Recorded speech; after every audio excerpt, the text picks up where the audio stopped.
Masu sauraron mu barkanmu da warhaka, barkanmu da sake kasancewa da ku a cikin wannan takaitaccen shirin. Da fatan za ku latsa alamar subscribe da kuma alamar kararrawa don ganin bidiyoyin da za mu ringa wallafawa nan gaba. Kada ku manta, za ku iya ziyartar shafinmu na musamman wato www.sautizalla.com. Amma kafin mu tsunduma cikin shirin muke cewa ku saurare mu.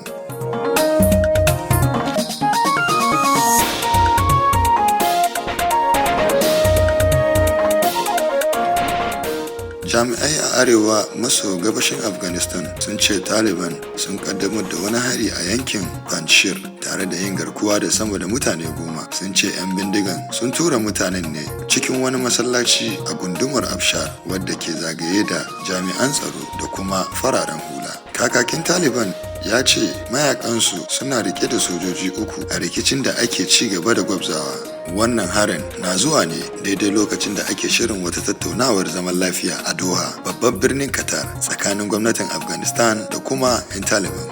Da fatan za ku latsa alamar subscribe da kuma alamar kararrawa don ganin bidiyoyin da za mu ringa wallafawa nan gaba. Kada ku manta, za ku iya ziyartar shafinmu na musamman wato www.sautizalla.com.